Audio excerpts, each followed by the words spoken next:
So what are we doing here? We're going to rank the quarterbacks of the AFC South, right? AFC South. That's where we're going to go. Okay. We're going to go from the bottom to the top. We had a little disagreement before when we did this, the NFC South. We had some Yeah. disagreements, and I hope we have some here too. Just a little. I mean, we had a few switcheroos, really, with the starters and the backups. Nothing too crazy, though. I think we make good, valid points to why we can. I could see why you ranked it your way, and of course, I can see why I ranked it my way. I hope so. But all right, me too. Well, let's start out. You're first this time. Who's your fourth? All right, so number 4 in the AFC South. Yes. This was difficult for me too for the 3-4 again. 1-2 was not hard. At number 4, I put Anthony Richardson.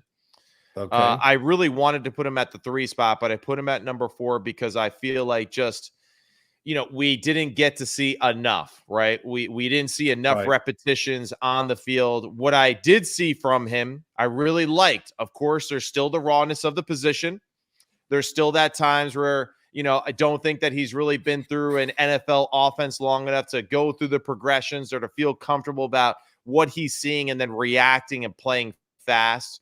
But, the physical ability is there. The athleticism is there. He's not overwhelmed by the NFL game or athleticism by any means. And I think Shane Steichen did a great job of taking advantage of that early on in his career. His physicality is a real thing. His arm talent is a real thing. So, for him, a lot to like. I'm excited for him this year. Big thing I'm sure Shane will be saying is like, hey, let's learn to protect yourself, right? When you can at all times to make sure that we're surviving to play the next play. But Anthony Richardson, is number 4 for the lack of reps that he got a year ago. But I got to tell you, I'm excited for him, and I like a lot of what I saw from a year ago too. Yeah, okay. My number 4 is Will Levis of Tennessee. Probably you didn't expect that because, he played a little more than Anthony Richardson. Right. So I don't know which way to go here. Let me go number 4, and then I'll talk about Anthony Richardson here in a second. Yeah. But Will Levis, I mean, oh my God, he played just like he with Tennessee, played the same way at the University of Kentucky. Yeah. Tough as hell. I think he has to learn to play and not take certain hits, get rid of the football, and play a little more in rhythm. And I think that's all going to happen. Why? Why is it all going to happen?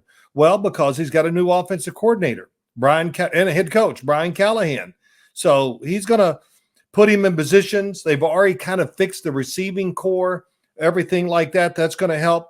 But, I think he just has to learn to play quarterback and more of that NFL style instead of the college style that he played with last year. I mean, his numbers, 8 touchdowns, 4 interceptions. He took 28 sacks. That was the other thing, Matt. I wish he'd have ran around a little more. Agree. God dang, He's a really come on. good athlete, and he plays like he can't run at all. Take advantage of that while you got it, because you will lose it somewhere in the middle of your career. So, right. But, and it's going to be really. I can't even wait to see him play in preseason.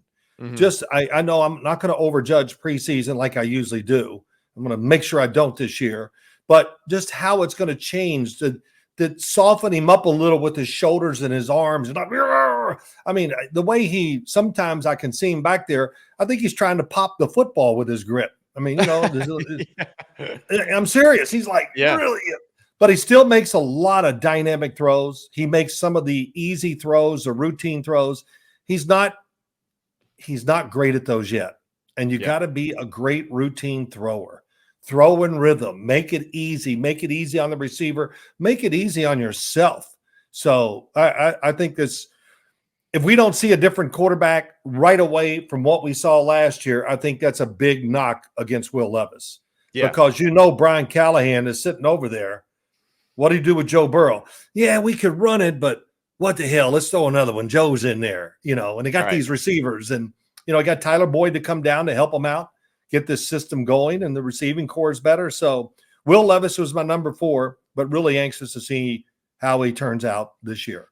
Yeah. What do you think about him? And I like what you're saying. I originally had Will Levis as 4, and I just switched it around just for the fact that he played more. He got more experience. He got that experience too later in the season too, where I feel like that's where like the NFL really kind of settles in. And, he just made a lot of really good throws down the field. We see that he has great arm strength. We see the great athleticism at times as far as playing big and strong in the pocket, which I love and which we know is important.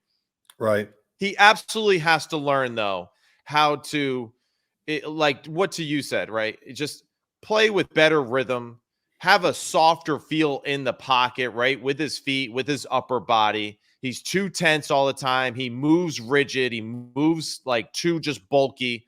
And he has to learn how to be a little bit of a slicker quarterback, right? When he's playing. That rigidness that you're talking about, this is the reason why he can't make those easy, completions, because he's trying to do it exactly the way that he did it in training, which was very robotic. And we know that, that's not how the NFL game is played.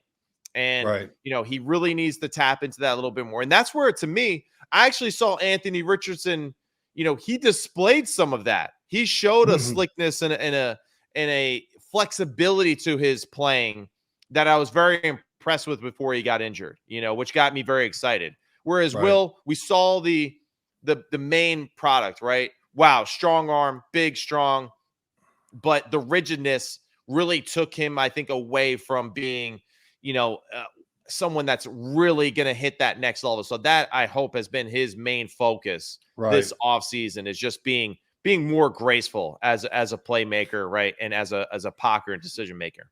Well, they're going to throw more in OTAs. They're going to throw more in minicamp. He's going to throw more in practice this year, training camp, all of it. And I'm telling you, I know Zach Taylor's going to work all this, and I think we should see a different kid. I got to go back to Anthony Richardson. He's my number 3. You had him at 4 and Will Levis 3. But when I watched Anthony Richardson before the draft, I was convinced, knowing Shane Steichen and all that he would be the 4th pick of the draft. And, it was very, he didn't play enough and all that. But I did see him improve at Florida towards the end of his career there. And it carried right over into the NFL. Yes. I saw so many things that I liked. Accurate. The motion kind of got better, as you say, softer, just had a little more rhythm to it. The running was good. His size is unbelievable. And, he got hurt because he got, you can't have eyes in the back of your head. And he got tracked down from behind is how he hurt his shoulder. Yeah. But before that, when he ran, he was being very careful, very smart, and adapted to the NFL that way. But now he's got to realize, if you stutter at all, somebody behind you is chasing, and they're going to get there quick.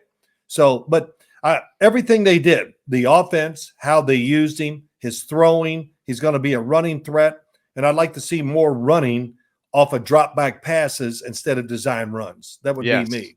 Yes. And just here we are in May, but everything that's coming out of Indianapolis is that he's right back and really advanced as a decision maker, a thrower, all this stuff they're talking about, understands coverages more. So I'm excited for the Colts, Shane Steichen, Anthony Richardson.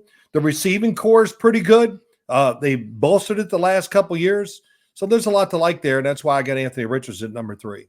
Yeah, I like that. I really do. I like that a lot. And I think Shane Steichen has also proven, too, that he does a great job of, making defenses think about a lot while still keeping it simple for his quarterback to make quick, decisive decisions.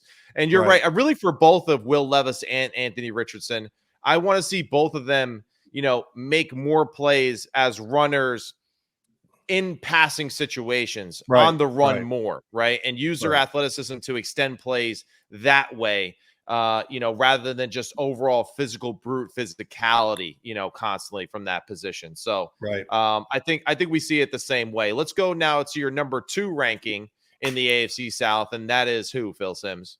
Oh man, here we go. These were kind of easy. I think 2 and 1. I guess I'm just guessing. I got Trevor Lawrence, number 2. Played hurt last year. I think the way he played, the fact he got beat up, but he hung in there and played as much as he could. Yeah. And I think we'll see a different guy this year. And if we don't see a different team in all aspects, but just different in their approach to the game and maybe the sense of urgency, it's got to be there. Does that fall on Trevor, right? Or is that on Doug? Both, but it falls on Trevor too.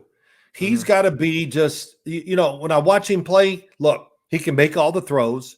He can run, and we know that too. He can take hits. I met him. I ran into him this offseason, and he was talking to me. I couldn't listen because I couldn't get over how damn big he was. Right. I mean, he's unbelievably big. But, yeah, I think that, all that. And Trevor, you and I talk about this all the time, especially once you've established yourself in the NFL, then you got to have all that extra stuff. You got to have the personality and all that. And you got to do it all. You got to be tough. You got to pat people on the rear end. You got to galvanize the football team. And I mean the team, not just the offense. Because, when the quarterback's playing well, the locker room's happy.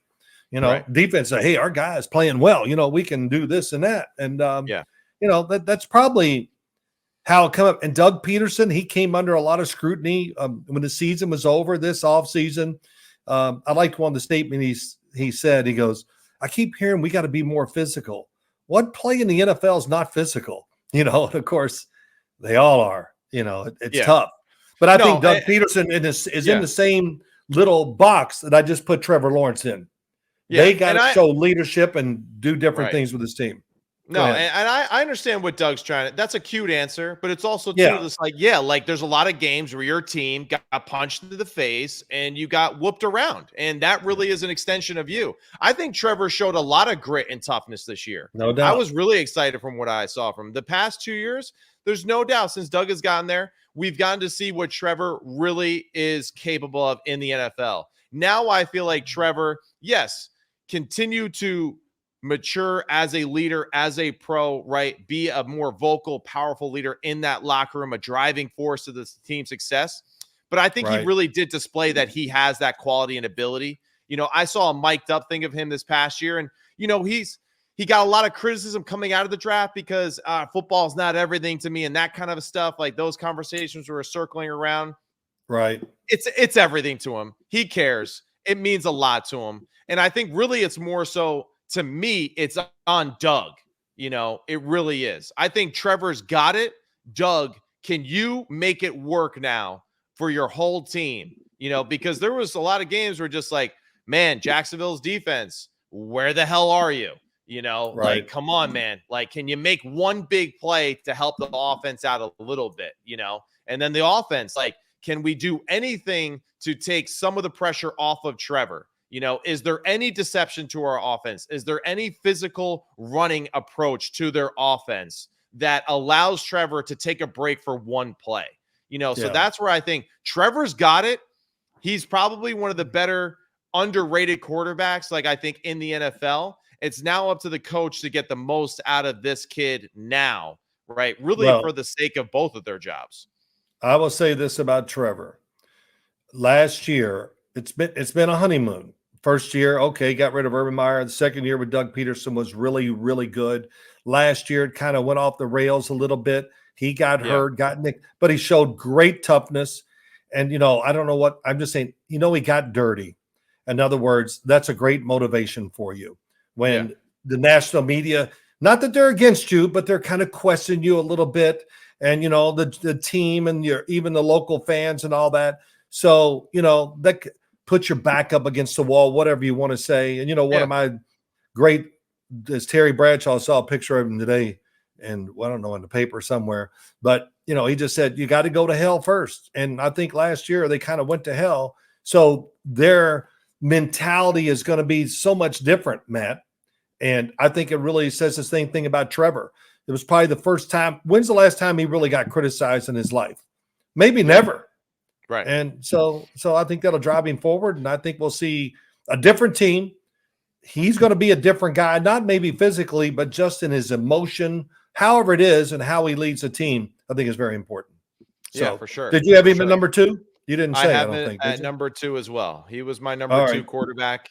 And, it really more so, not necessarily for the individual, but more so too, just for the surrounding environment that he's in too, that I think really made it solidified that he's the number 2 position. Cause I think that is something we have to keep in mind with not just ranking the position and the quarterbacks themselves, but also to their environment that they're in, allowing them to be successful. And I think that right now they are that 2 team in the AFC South, and hopefully they can kind of get over that hump, because number one is CJ Stroud.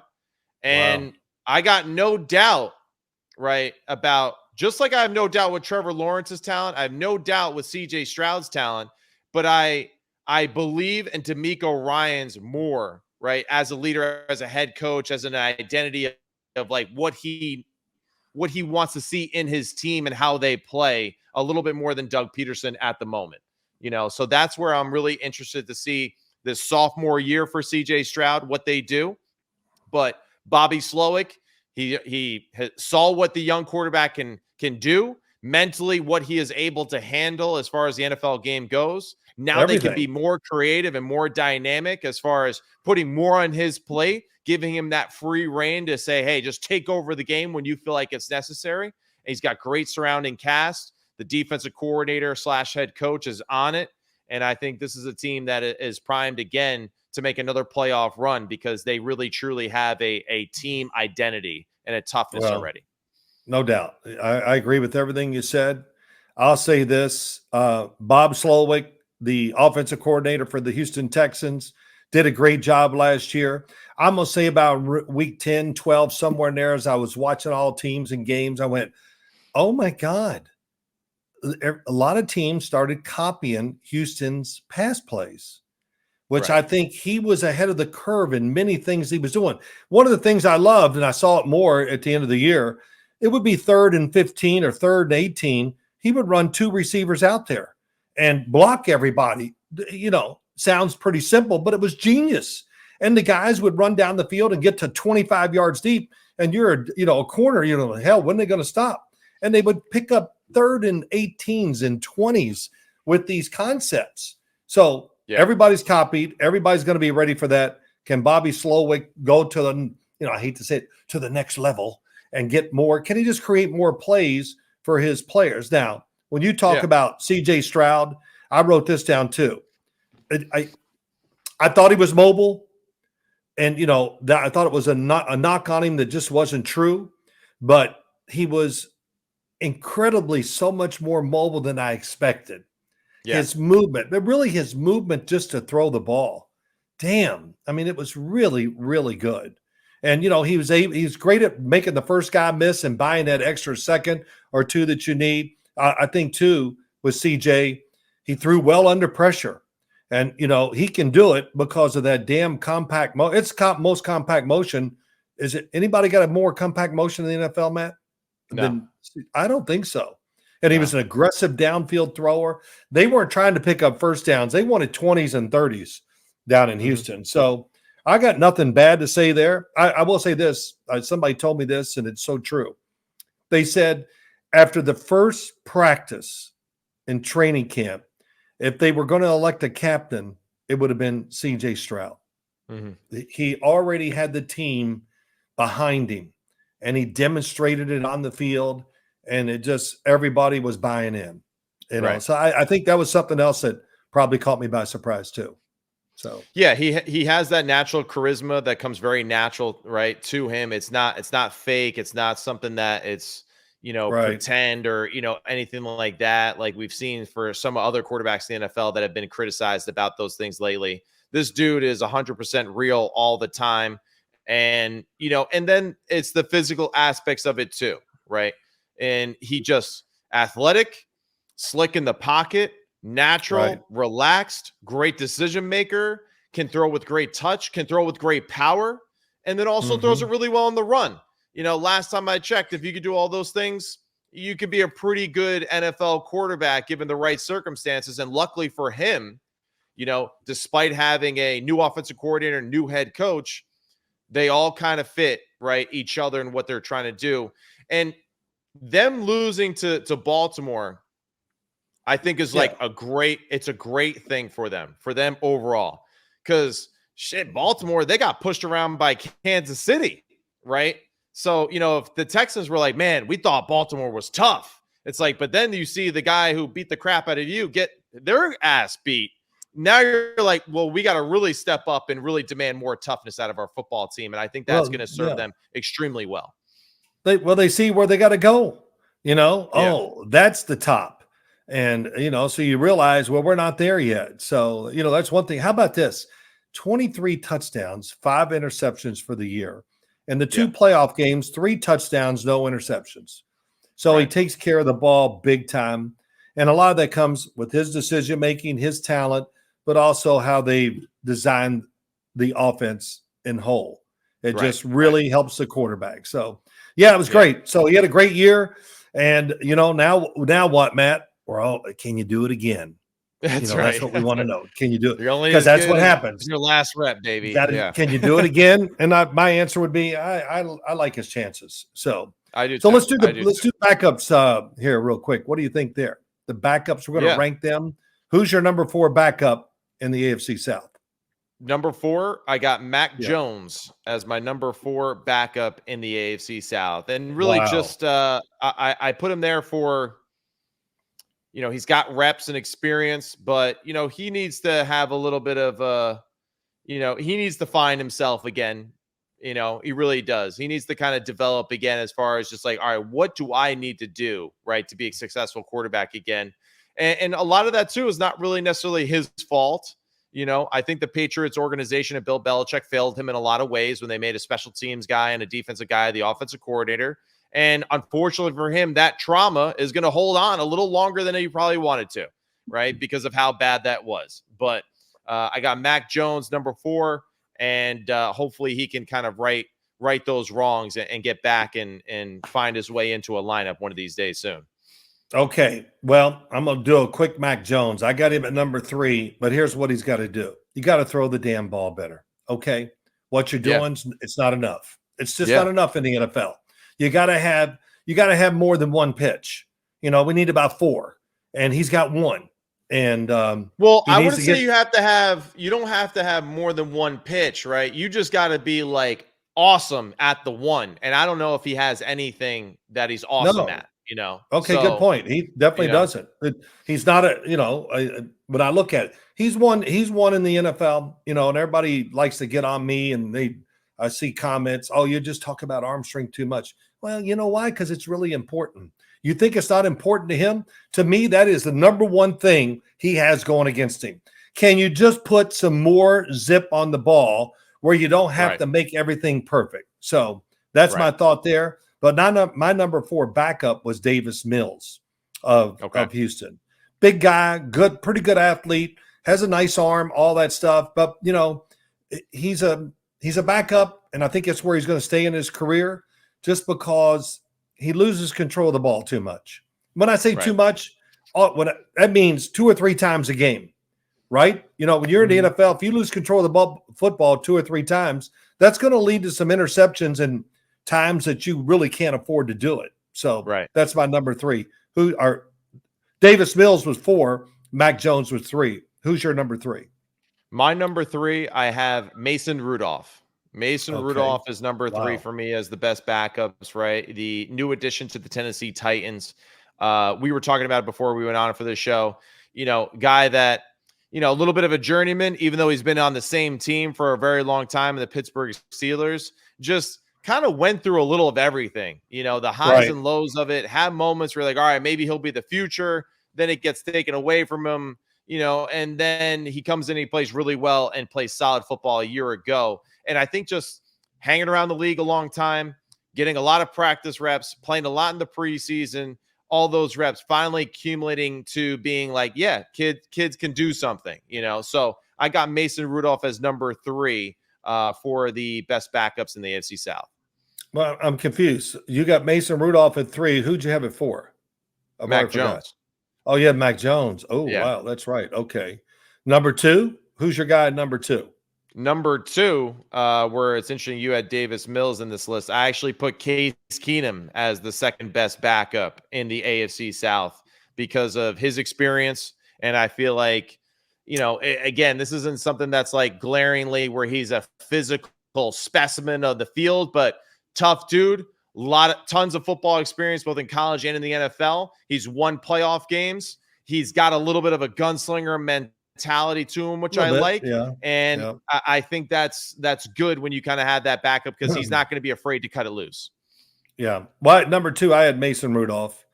I like what he did for the Steelers last year in even in the playoffs. I thought he played well. Played well during the regular season. And, he's another one I thought, can you make that special throw? He did make some special throws in games. In other words, all of a sudden he just let one go and made a big play. I remember watching him play against Seattle. He had a couple plays. I go, wow, let it go like that more often. So I got him at number 2 just because he's been in the league, whatever, played really well, played solid, I thought, in the playoff game when they up in Buffalo. So that was pretty good. And so I put him there. It's always close when you talk about these backups. But my number 1 backup is big old Joe Flacco. Not only because of what he did last year, it's because who he's with Shane Steichen. That helps me think. Just like in Cleveland, they adapted that offense a little bit to fit his talent, and that was throwing it down the field. Didn't work out for him real well in the playoff game against Houston, but the rest of it was really good. But I like his chances if he has to play in Indianapolis, that he'll play well under Shane Steichen and what they do on offense. Agree. I have him as the number 1 backup in the AFC South for the same exact reasons. I think just, again, the experience, he still has enough talent. Despite being, one of the oldest quarterback in this list, he's still a better thrower of the football than Mac Jones. He's still a better football thrower than all these other guys on this list. And that's to me why I give them hope. Again, the combination of him and Shane, I think, really is that extra added, they can still win some playoff games if he is put into action that way. And, he's a good leader. He's a Super Bowl MVP. He's, a dynamic football player as far as his mind goes, right? And when he has the pieces around him, he can get it done. If he plays for the Jets, well, we saw what happens there. But other than that, he's good. All right. Well, he had some good moments with the Jets, but you're right. I know. I just had to take a shot at the Jets real quick. Another reason why I put him at number 1, what he did last year, but of course also because of Gardner Minshew, how they adapted to him playing in Indianapolis after Anthony Richardson. So they kind of went, you know what? Joe Flacco's going to be everything we think he can be because of the offensive coordinator, head coach, and what they do on the offensive side. So that was pretty good. We had a few disagreements there, but nothing real bad, of course. No, nothing bad. No, we were pretty spot on with the AFC South, really, for the most part. So I like that. And, really the 3-4 spot with Richardson and Levis, that's a little interchangeable to me just because both of them had very small sample sizes. But, we get to see, though, at least a little bit of what they're capable of. And hopefully they can, gradually improve, from last season because they definitely have the physical traits. So that's all we got for this breakdown. Thank you again to Melon Hats, melon.com/Sims. Use the promo code Sims. Check out all their hats. This is a nice little snapback that I got that I wear for when I'm coaching outside too as well. Machine washable. We love these hats. I appreciate Melon for sponsoring us at Sims Complete. And Phil Sims, thank you so much for joining us as always. You the man, Phil. Oh, well, thank you, Matt. I got nothing to say. You caught me off guard. We got a little better. So we're like these quarterbacks. We got to get a little better here. So just keep working on it, and I think you'll catch on one day. I paid him a compliment, and he has no idea what to say. That's all we have from Sims Complete. See you later. All right. See you guys. See ya. That was good. I like that. Just want to give a quick shout out to our sponsor here, Melon, right? The hat that I'm wearing, Melon hats, one of the best durable. Wear it out on the practice field, wear it here for the studio. Looks good, looks sharp, machine washable. That's good for me too because I'm a dirty SOB. All right, so I need that type of hat player. Still got to get you one. Actually, Lindsay, one of our producers here at Believe, took it very personal when I said, we got to get one that fits your head. She texted me. She goes, yes, we'll send you some extra large hats for Big Phil. I said, no, I was just joking, but it's good. No, I need an extra large. Yeah. I need an extra large. Yes. It's a snapback, so it could fit you. It could fit it does. Okay. Yeah. But Melon, go to melon.com / promo code Sims. And that's all our breakdown for today. We got Believe. Thank you again. All right, Big Phil, you the man. That's all we got for the NFC South breakdowns. We'll be back with our next show with the AFC South quarterback ranking breakdowns. See you next time. Peace.